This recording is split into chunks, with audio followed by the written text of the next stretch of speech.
Ferraillage de poutres sur Allplan 2022. Bonjour, bienvenue dans ce nouveau cours. Aujourd'hui, on va voir comment on ferraille une poutre sur Allplan. Mais avant ça, pensez à vous abonner à la chaîne et à activer les notifications. Ça, c'est pour ne rien manquer. Allez, tout de suite, bienvenue sous Allplan, sous l'environnement Allplan. Donc ici, j'ai une poutre. Donc ça tombe plutôt bien. J'ai une poutre à ferrailler ici. Et ce que je vais faire, puisque c'est le principe d'Allplan, c'est simplement réaliser deux coupes. La première, c'est une coupe qui va aller de là à là, échappe, et je regarde par ici. Comme ça, je place ma coupe ici. La deuxième coupe, ça sera en fait une élévation qui va aller de là à là. Je fais échappe, je regarde ce qui se passe par ici, et je place mon élévation là. Bon, j'ai des côtes ici que je vais pouvoir effacer. Alors je pense à régler mon échelle pour savoir si j'ai du 50e ou si je la fais plutôt au 25e. Ce qui me va très bien. Alors on voit que je vais pouvoir faire un cadre. Donc allons-y. Pour faire un cadre, donc bien ingénierie armature, c'est mieux. Et ici, forme de barre. Alors quand on ne connaît pas bien comme moi, ça peut être pas mal d'aller ici et d'utiliser les trois petits points. Pourquoi ?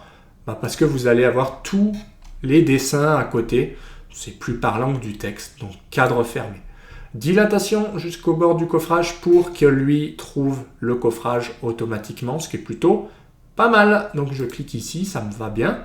Et je règle le diamètre. Je peux laisser du HA8 puisque c'est une poutre.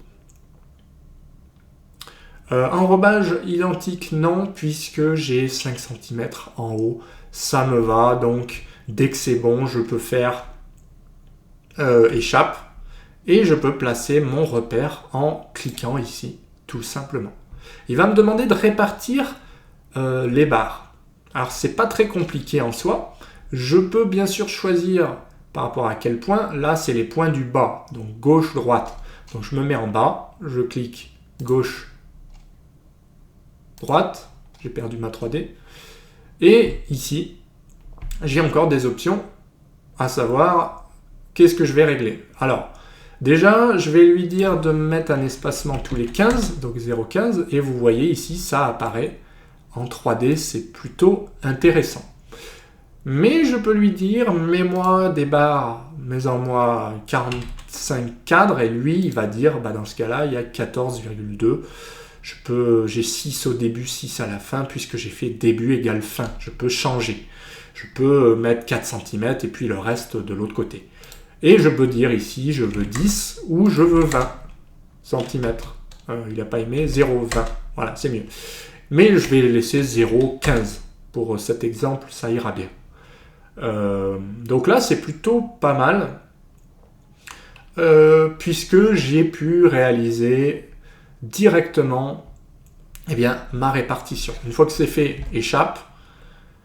Je vais cliquer le point de ma ligne de repère. Alors, ma ligne de repère, il y a un truc qui cloche, je ne l'ai pas bien paramétré dans les réglages, puisque j'ai 15 x 41, j'aurais préféré avoir 41 espacements x 15, c'est un détail. Donc, je vais cliquer ici, et puis je vais cliquer là pour lier tout ça. Je fais échappe, parce que sinon il relance à chaque fois la commande pour refaire un cadre ou un étrier ou ce que vous voulez.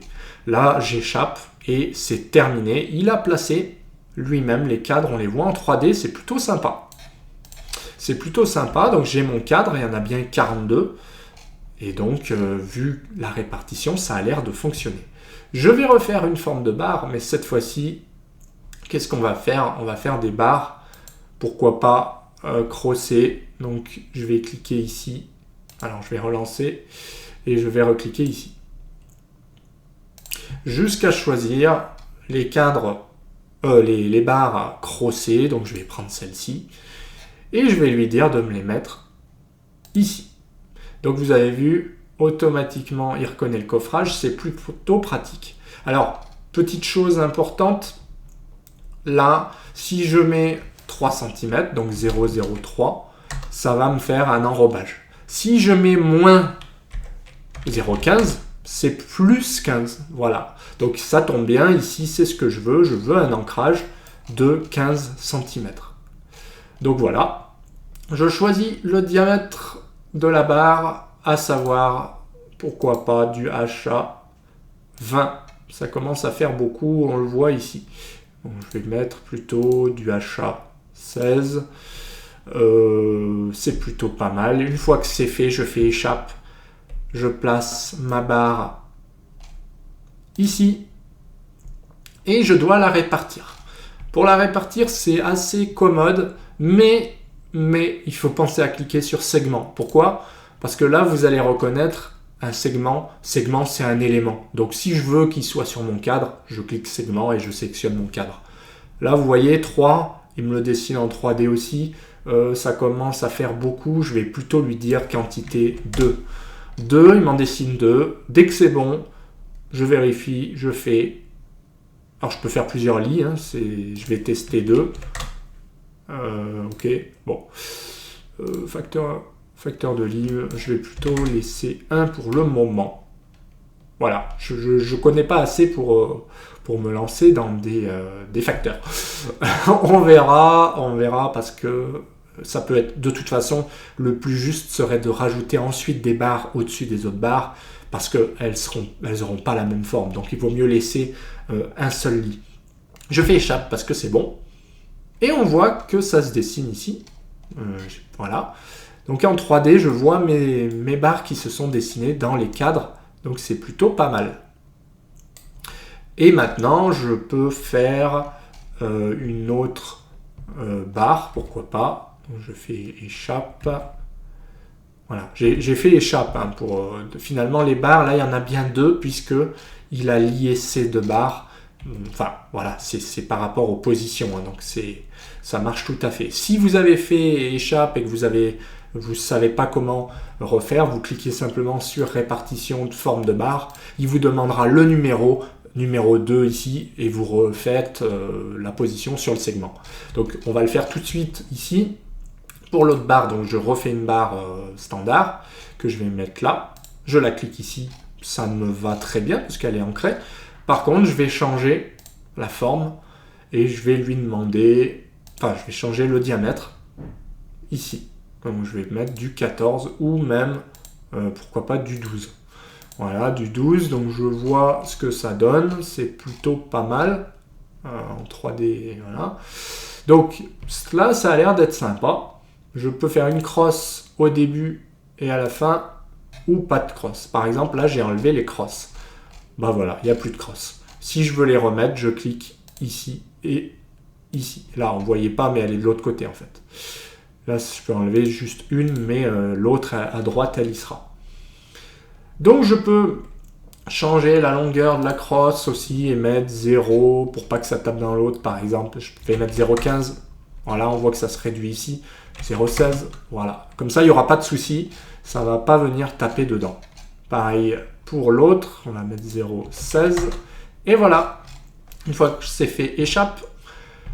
Je la place ici. Et ensuite, je viens répartir en cliquant segment et je lui dis qu'elle est là. Si je me suis trompé, je l'inverse. Mais bon, voilà, elle est vraiment là. Je vérifie les paramètres. C'est pas mal et je fais échappe. Voilà, donc là je continue à faire échappe puisque je veux pas qu'il relance la commande. Et je vois apparaître toutes mes armatures ici, dans les cadres, ce qui est plutôt sympathique. Voilà, donc ça rend très très bien. On le voit ici, il a bien mis de HA12, de HA16, j'ai l'espacement entre les barres. Voilà. Et je peux faire un certain nombre aussi de légendes pour sortir. Il y a des rapports de ferraillage, il y a toutes sortes de possibilités d'afficher des légendes de treillis soudés ou de barres aussi, des schémas globaux. Enfin, on peut faire pas mal de choses sur Allplan. Dans les options aussi, ça peut être pas mal de régler les armatures, comment c'est représenté. Par exemple, dans armature, vous avez la possibilité là de faire Voilà, le format, ben voilà, on peut vraiment changer pas mal de choses. Ben on voit justement tout ce qui peut clocher ici. Est-ce que dans les annotations, on veut afficher ça, les espacements, les représentations. Enfin, c'est assez compliqué en soi parce que, ben, comme d'habitude, il y a pas mal d'options. Enfin, c'est compliqué. Oui et non. Disons qu'il faut passer par là pour bien régler la chose. Mais voilà, dans l'affichage, on peut afficher plein de choses.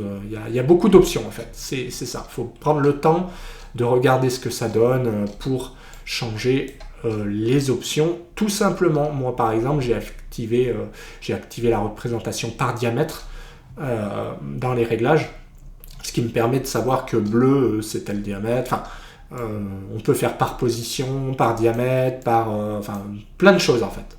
Donc voilà pour le tuto, hein, je pense que c'est assez clair pour les poutres. C'est vraiment très sympa de pouvoir ferrailler des poutres sur Allplan. On le voit ici avec cette notion de 3D toujours. Voilà. Et ben écoutez, j'espère que le tuto vous a plu. Hein. Si c'est le cas, pensez à mettre un petit pouce bleu, pensez à commenter tout en bas, laissez votre avis sur le tutoriel et puis sur la chaîne en général aussi. Pensez à partager à vos relations, c'est important pour que je puisse faire beaucoup de tutos encore pour vous. Et sinon, attention, pensez à vous abonner à la chaîne et oui, activez la petite clochette de notification pour ne rien manquer toujours. Et ben écoutez, merci d'avoir regardé, à très bientôt pour d'autres tutos. Allez, bye!